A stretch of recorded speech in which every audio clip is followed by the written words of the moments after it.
Welcome, everybody, Welcome. to our second episode of Maverick Live, Brokenness to Wholeness. I'm Jeff, I'm Lisa. and I'm glad that you're with us today. And I want to remind everybody, this isn't about performance. This is being in the moment and about bringing presence to both us as we're chatting, but also those that are online and commenting. Yes. I would ask everybody to let us know that you're watching, where you're listening from, and whether you're listening live or online. Carrie Ann, I see you with us live. Thank you for commenting. Yes. So, Lisa, it's great to have you back. Good to be back. How are you? I'm good. And let me thank you, all of you who are watching. Thank you for watching. Thank you for your comments. Thank you for your prayer support. And based upon the comments I was receiving from you guys, let me just clarify a couple of things just up front. I am Lisa Brown. My ministry name is First Love Yourself. Fly. I love to say whenever you get the chance to dance, I hope you fly. I hope you fly. I've been a ministry leader, a Bible study teacher for about 30 plus years now. And we mentioned it last week that I did have 4 years of study at Potomac Bible Institute, and I graduated in 2022, not 2021, and with credits equivalent to a bachelor's degree in divinity, but it was a certificate. I'll explain that later. But I'm thankful for the experience there. And I hope that you guys are going today and join and sign up for the conference that's coming up September 13th. I wrote that conference probably about 8-9 years ago. Brokenness to Wholeness is the conference name. And from that, I'm praying that God will use us to give you tips and tools as you journey from brokenness to wholeness. And there's a lot that's in between there. And we're going to cover that on the conference. So sign up today. Yeah, for those that are watching online and you see the screen, I've put the URL, brokennesstoWholeness.org, up on the screen so you can capture that and register today. And it is important that we get folks to register so we know how many are there. Yes. Because we want to bring in breakfast and lunch for those who are in attendance. So having pre-registration and having a good idea who's going to join us would help in making those orders. So thanks for the clarity and all that. Yes. Lisa. Yes, you're welcome. So to move on with our topic today, Lisa and I decided that we wanted to speak a little bit about emotional safety today. So we titled the episode, What Safety Really Means in Marriage. And I felt that it was important to go here because so many couples are craving something and they can't name it. We all crave safety. Yeah. And sometimes we can't put it into words. And especially those that are in marriage, you build a life together, maybe you have kids, a home, you pray together and do all the right things, but there's still tension there. There's distance. And sometimes we get to a point where we're walking on eggshells. Yeah. And I know at one point in my own marriage, I remember my wife saying that very same thing to me. But the truth is that no one says out loud that love without safety doesn't last. And that is a challenge when it comes to human love. We are called in Christ to be other person centered, to have unselfish other person love. Agape love is what the Greek word is. But because of our brokenness, that's a very hard thing to do. And sometimes we might survive through a marriage, but we don't always thrive when we don't feel safe. So today we're going to unpack that just a little bit, what it means. Not just in theory, but actually in the trenches. Yeah. Both my own experience as well as Lisa's. Yeah, you said love won't survive without security. I totally agree with that. Human love. Human love. Yeah, human love. Yes. Yeah. Because for women, love equals security. From a man, I would think the greatest priority for him after the Lord, of course, would be respect. But for her, it's security. And without that, that's a slow death. Now, under that umbrella of security, we could talk about a whole bunch of bullet points, but that's a slow death. If she doesn't have, I wrote a little, under security, he has to be her savior, sanctifier, and security. Savior, I mean small s, not Jesus, of course. Protector, provide for security for her emotionally and mentally, and then sanctifier, lead spiritually, and then the security is, of course, physically. If she's feeling attacked physically, that you will step in and die for her. Yeah. And I mean really die for her. Because speaking from a woman's perspective, I wouldn't necessarily die for you. I'm not saying that to be mean. I believe from a woman, she would die for her children, because hopefully she has the security that he's willing to die for her. So she knows after God, he has her back. But then I'm going to die for my kids. I will give my right arm if my kids say they needed it. Yeah. So I'm looking online. I see a lot of ladies joining us today. I don't see a lot of men. But I'm going to speak to the men. Maybe, ladies, if you hear these words, when you may not feel safe, you could use some language to help them understand. Because what I have come to believe is that men and women speak two different languages. And sometimes when a woman says, I don't feel safe, what a man hears is the physical protection. It's that physical covering. And what I've learned in the work that I've done the last 8 years is it's really more emotional. So to the men that might listen on a replay, or to the ladies that might share with your men, it's really important that we speak that truth without punishing, and say, I don't feel safe. Yes, I know I am safe physically, but I don't feel that way. And men don't understand that emotional system yet. And this is the work for men to do, is to understand the importance of the emotional system of the ladies, and that safety means emotionally safe. Genesis, we have a passage that I wanted to pull forward to Genesis 2:24 and 2:25 today, that speaks to, that Adam and Eve were naked and unashamed. Let me pull the second verse up. Forgive me, I was going to go to Peter first today, but I've decided to shift. And that's what being live and going with the flow means. Therefore, a man shall leave his father and his mother and hold fast to his wife, and they shall become one flesh. And the man and his wife were both naked and were not ashamed. And that not ashamed means internal, means vulnerability, means nakedness. I'm not hiding anything from you. Right. For us to become one flesh, we have to reveal everything. We have to be completely honest, open and honest and truthful with each other. Right.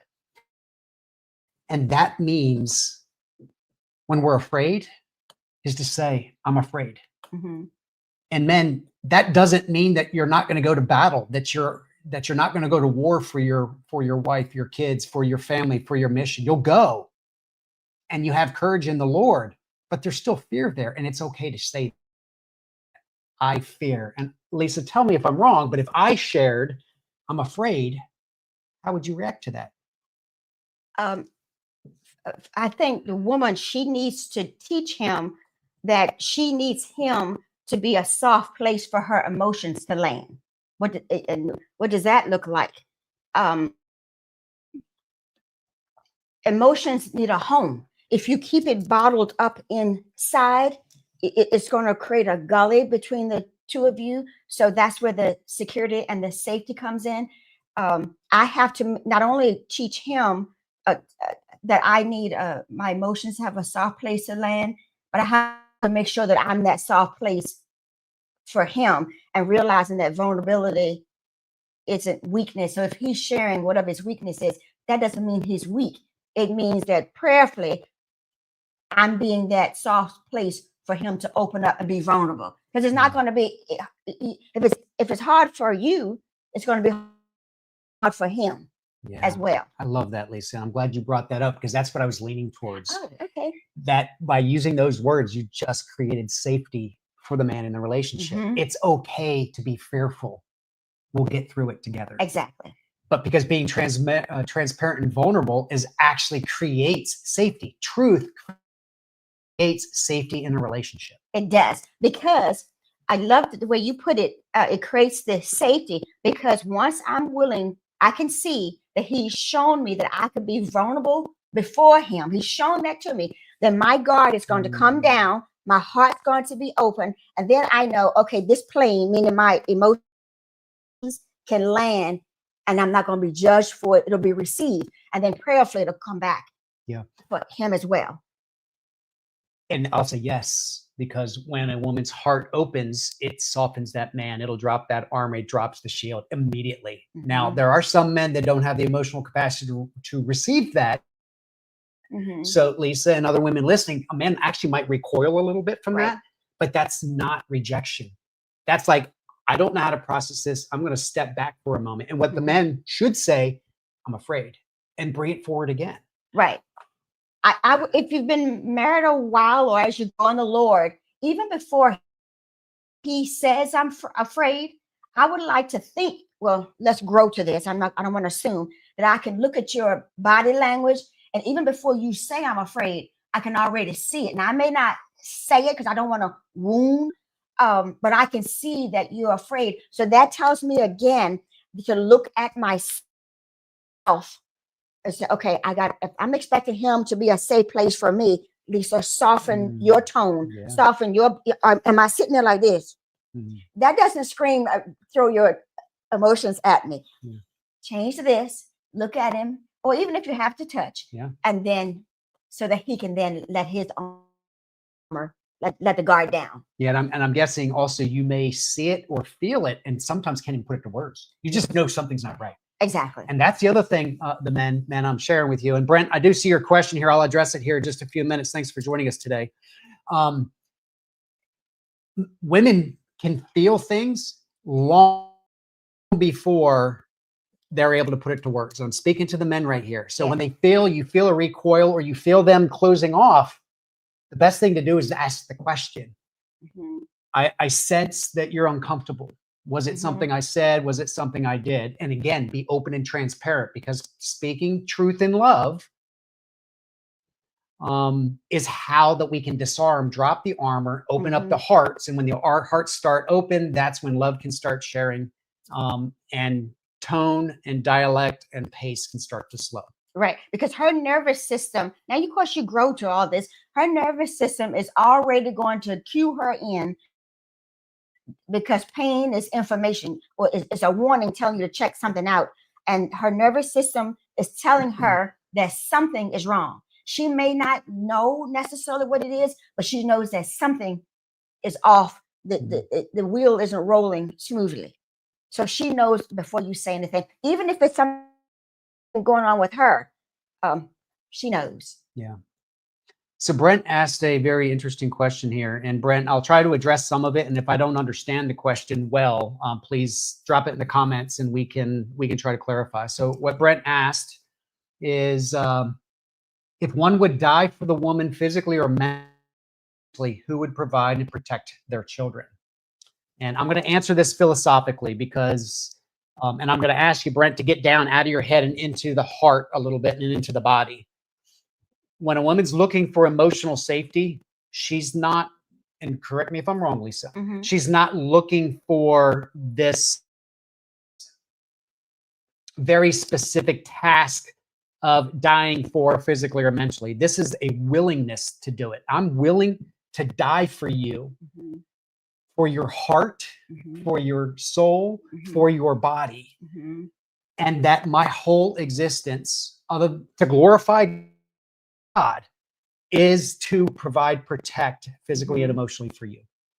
Yes. And if it does come to the point where that is actually existent because we have loved as Jesus loved, Mhm. and because we have poured ourselves out for him and the family, Mhm. God will provide, Yes. whether that's friends, family, or perhaps you'll be saved in that situation when something happens. So this is very high level and metaphorical. But when we speak to things, if I do this, then I'm going to die, and nobody's going to prepare for my or take care of my family, we actually start making reasons because of our fear and reasons not to do what's right.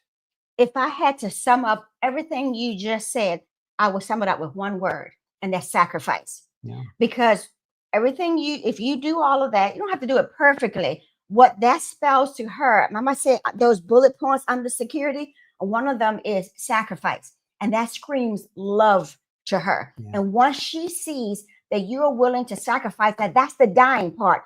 She's not literally asking you to die, to die, but to die to self. Mm. And then once you sacrifice for her, and then that's screaming emotional security, mental security, and then we throw scripture in there that gives her the spiritual security as well. So I believe everything you said is sacrifice. That's love to her. That's safety. So then she's going to open up, and then makes her more willing to receive your woundedness or your openness. Yeah, and I'm actually glad, Brent, that you asked that question, because it was one of the scripture verses I wanted to go to today. And it's written in 1 John chapter 4, verse 18. There is no fear in love, Yes. but perfect love casts out fear. For fear has to do with punishment, and whoever fears has not perfected in love. And again, we are in the flesh, so we have this desire of self-preservation. Yes. But the more that we give of self, and the more that we ask that question, what am I doing to feed the field of love, to feed my relationship in love, the more our fear is brought under control, and the more free we feel to do what's right, even in the face of fear or consequences. Right. Right. You have to have the reciprocity. You have to have that to go both ways. It cannot be one-sided. For the security to be there, not in there just for you, but in the relationship for him as well. Yeah. So Brent, did we answer your question? I see that you commented on the verse that I shared. Please drop another comment if you'd like to go deeper. I'm happy to go deeper on that, but I'd like to open this discussion up to anybody else that's online right now. As Lisa and I talk about safety and fear. Yeah. And I will share that almost everything we do in our relationships, positive and negative, usually the negatives, what we say and what we don't do is usually a result of fear. Right. And the key is to recognize it and then not project it onto your partner. Because if you project it onto your partner, he or she, well, I'll speak for the women, he's going to feel attacked when she's just looking for a safe place to put her fear or to help her to process it. And God didn't give us a spirit of fear. So, but the first thing is acknowledge that it's there. Yeah. You gotta acknowledge it's there. Yeah, acknowledge it's there, get it out in front, and be willing to share it with your partner. Yeah. I don't know what to do. I'm afraid to fail. Say that, share it. Well, just the fear itself. First, there's fear, and then you're scared to acknowledge the fear to yourself, and then to your partner. And that's where the armor comes. And that creates a crazy cycle. It creates a crazy cycle, but somebody in the relationship has to be willing to jump off, take a leap of faith, because if not, you could spend 20, 30 years in the crazy cycle having the same argument, and getting nowhere unless someone's willing to jump off and that leap of faith. Yeah, and actually, I'm gonna remove, if you're okay with it, I'm gonna take that word "can" and say "will." You will be in that crazy cycle. But yeah, you That's will. why we're sitting here right now, today, right? You will be in the crazy cycle. because of my fear, our partner's fear, and we're throwing fear and projection on each other, and it turns into a snowball. Some call it a crazy cycle. Some call it a song and dance. But you recognize you've been doing that same song and dance for 30 years or more. And you picked it up when you were a child Yes. at 5 or 6 because you put the armor on for some trauma that created that fear, and now you've been fearful of it your entire life, and you keep putting more and more armor on. Right. And use your words, your actions, or your inaction, and no words, passive aggressive behavior. It's one or the other, Yes. but you're going to react based on who you are because of fear. Oh, of course. Because when you, did I cut you off? Mm-mm. When you get married, you think that all your problems started from your wedding date, and it really didn't. Oh, your marriage just brings out what's already there. So and it takes a minute of being married before you realize that this particular issue, whatever it is, didn't originate with my spouse. It originated with me. Maybe it didn't originate with you, but you in the relationship, but it's something generational that did not get resolved. Yep. Not to blame anyone from your past, your parents, your grandparents, your aunt, uncle, or whomever, but recognizing that it's there, and then now we can move forward. Yeah, like Brent dropped in here, roller coaster. It is. It is a roller coaster. It is. It is. So I wrote a couple other notes down I want to share with everybody because, and I know those that are watching won't disagree. Men and women are different. We're actually, in a way, we're opposites. So I get attacked online a lot when I speak about this because of pain. Some men are in pain and they want to place blame on women. Women are in pain. They want to attack men. So I'm the face. I get it from both sides. And some even say, if you just treat people the way you want to be treated, everything will be all right. Well, that's really not true because men have certain desires and preferences that women don't have, and women are actually the opposite. So as we speak and we have more and more of these episodes, I'm going to talk about polarity a lot. And if you think about the positive and negative on a battery, or you think two magnets that attract and two magnets that repel, when the polarity is the same, they repel.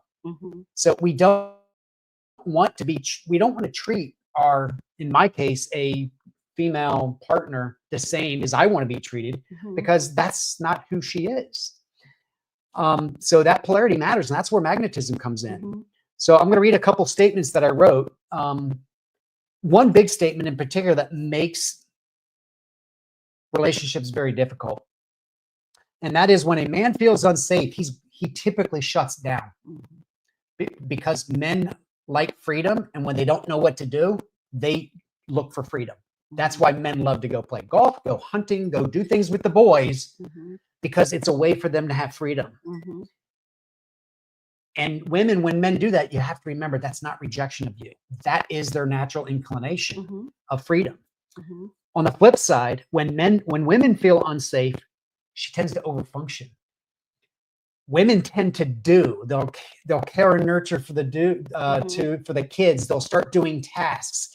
I think it's a lot of reason that so many women go all in the workplace because they're unsafe at home. So they're learning and yearning for something else, to be seen and felt and heard. Well, women are natural born nurturers.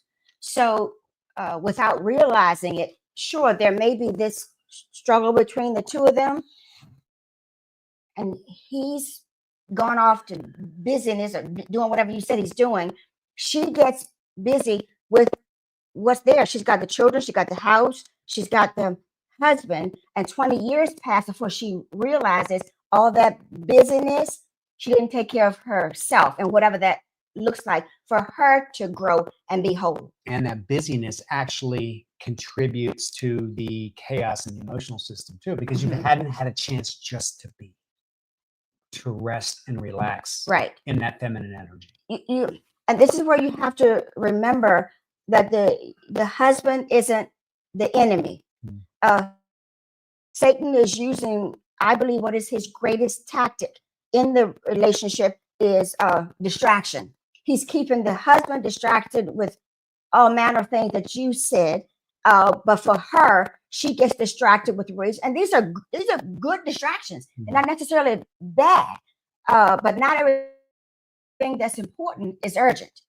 And she gets busy nurturing, raising the children, taking care of the home, the house, and all of that, and not recognizing until she does that she's a child of God first.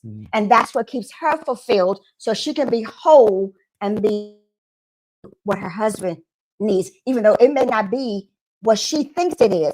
But if she's whole in the Lord, then she can then become what provide what that husband needs, and not so much operating out of woundedness. That makes sense. Yeah. So to sum all of this up with at a higher level about safety and what it really is, it's the presence of truth telling without punishment. Yes. When a person can say, I feel I need what I need most, that's that person sharing what is true for them. Without the other one feeling attacked. That's right. Yeah. So and I'll go further, it's the ability to be seen in your ache, your fear, your desire without needing to armor up. And then that's what vulnerability is all about.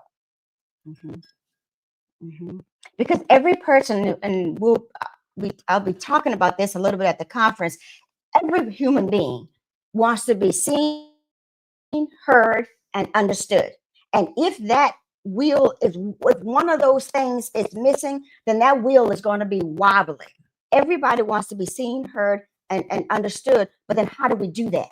How do we get there? We each have our own individual work to do. We each have our own walk with the Lord to do, so that you can stay whole and so you can get from brokenness to wholeness. Yeah.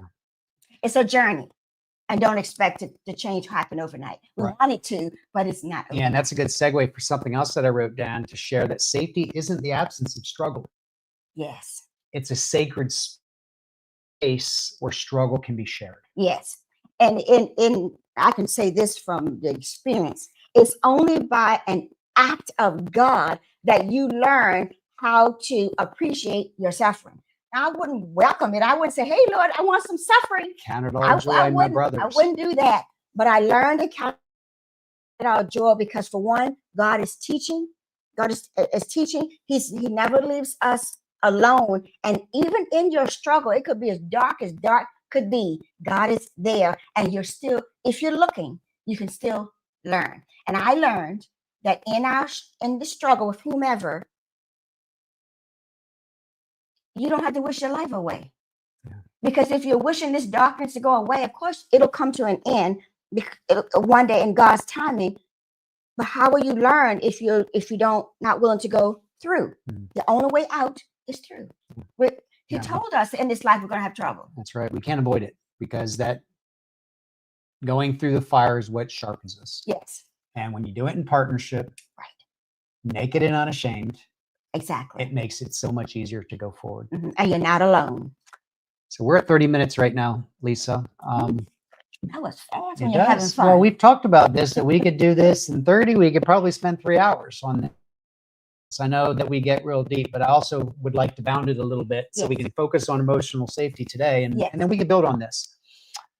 So if those that are still watching, listening, if there's something that you would like us to address right now, please drop the question or comment in line, or you can drop it later and we can queue it up for another session as well. But I would like to share for anybody that is watching now live, or when you watch the replay, if you're listening and your marriage feels fragile and what you've heard today resonates with you, I'd like everybody to remember it's not too late. It's never too late. It's never too late. But it is a time to be honest about what you're afraid to say.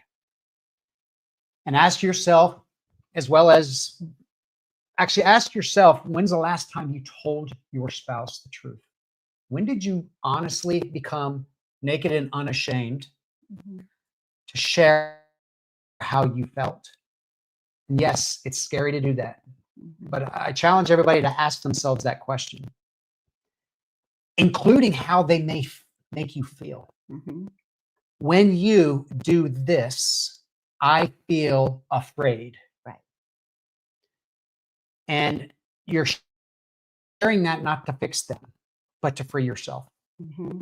and to hopefully reframe so that person might take a closer look at what they're doing to you. Mm-hmm. I'd also ask if you're one who's made it unsafe. I'm speaking to myself for many, many years. Maybe with silence, with avoidance or control, it's also not too late to repair that. Mm-hmm. Safety in a relationship can be rebuilt, but it requires presence and it requires radical honesty. And this is what we're going to talk extensively about over the next several weeks leading up to our conference on September 13th. Mm-hmm. And so many levels to this that we could talk on this for another hour or two. What just popped into my mind, because you've already made it clear. Of course, men and women are different, obviously, but you have to recognize that every relationship is going to be different. That one of you will likely be the attachment avoided one, and the other one will be connect with what's the word I'm looking for? One wants to attachment, attachment, and the other one wants to avoid in their relationship, and then that's going to clash because while she's trying to attach and he's trying to avoid, and that means you're going the opposite direction. That's not going to create intimacy, closeness at all. But first, you got to recognize which one's attached and which one's avoiding. Yeah. So, Johannika, I saw your question. I dropped it in the comments. Verses today were Genesis 2:24 and 25 and 1 John 4:18. The text that I'm using actually feeds to Facebook and YouTube. So if somebody could give me a thumbs up that comment landed in the Facebook feed, I would appreciate it. Yeah.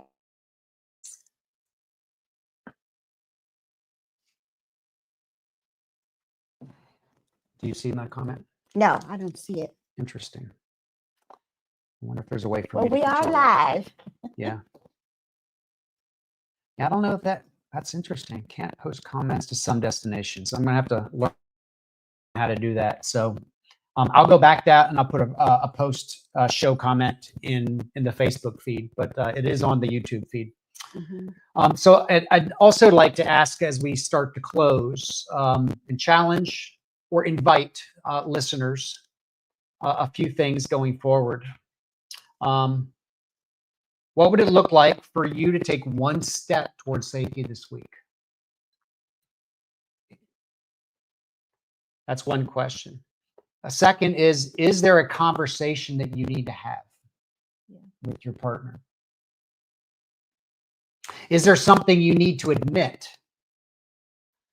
Perhaps about how you've been hiding in your relationship or hardening. Mm-hmm. And I'll close with, you were created for connection. And the safety in sharing these truths is a bridge. Mm-hmm.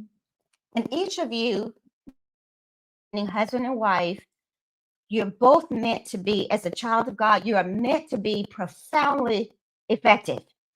But that will be a whole lot easier if you're willing to communicate with each other, honestly, transparent before each other, and trusting the Lord to drop the fear so you can really connect. Yeah. So I'd like to close quickly to say, and we'll do closing about the conference here in just a few minutes, but on this topic, that if something stirred in you, don't push it down. Yes. Men, come back to presence. Actually, ladies too, be present in your relationships and come back to the truth. Mm-hmm. Don't hide that truth. Don't be fearful of it. Yeah, it's going to hurt when you bring it forward. Mm-hmm.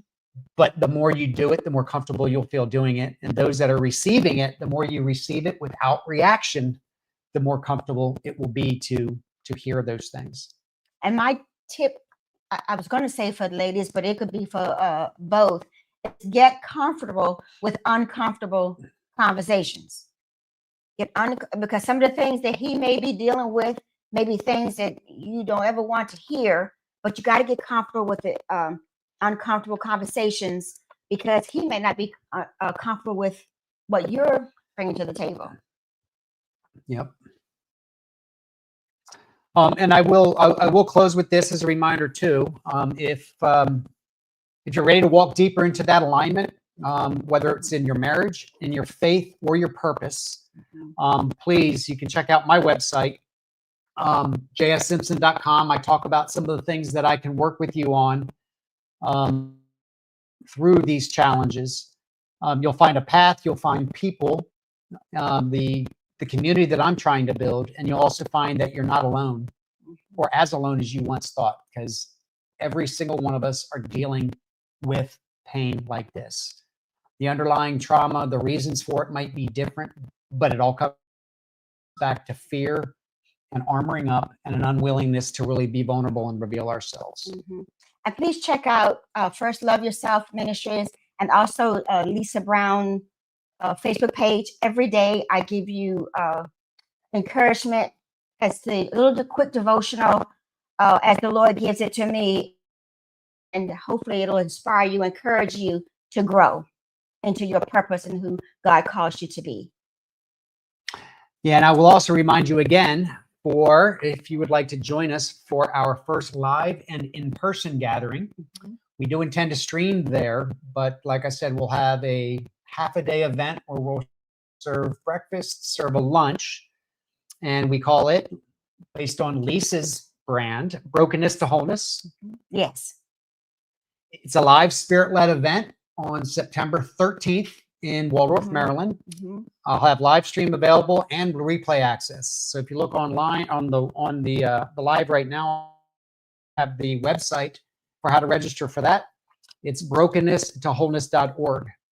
Yes. I look forward to seeing you there. Please come excited and expected to hear testimonies, and come being ready and willing to receive tips on how to journey from brokenness to wholeness. They're giving you some tools so you can grow in your journey. All right. So thank you for joining me again today, Yes, Lisa. this was great. It goes by so fast. It does. And I don't want to leave, but I also know that this is the middle of the workday for some people, and they're probably using their lunch for this. Yes. So I want to be very respectful of everybody's time. Yes. But I want to share again, you were made for wholeness. Yes. You weren't made for perfection, and you weren't made for performance, but the kind of wholeness that lets you breathe again. Yes. You're meant for more.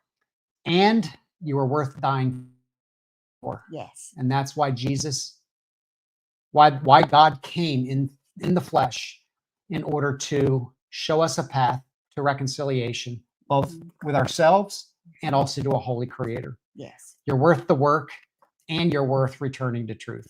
Yes. Amen. It was great seeing you again today, Lisa. see you. Thank you for joining me. All right, everybody, we will see you again next week at 1 p.m. And please like, share, Yes. and subscribe Thank you. on Facebook or on YouTube to make sure you get alerted every week when we go live. Yes.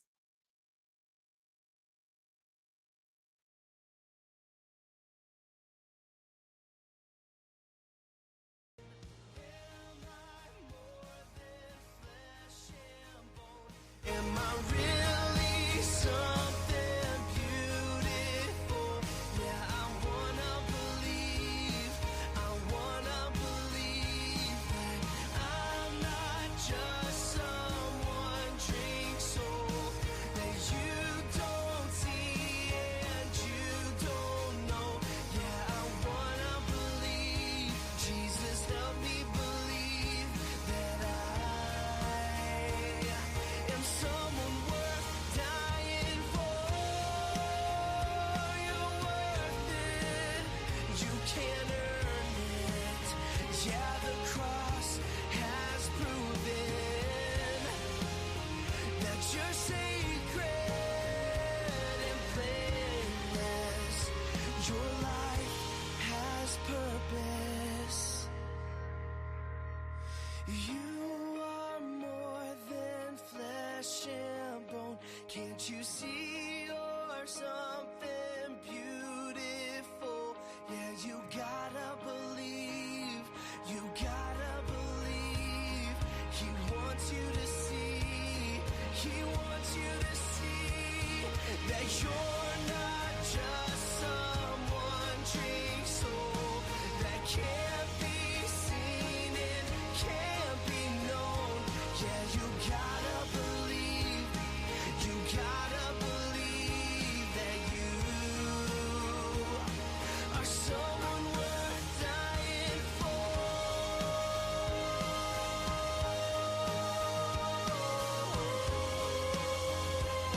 You're so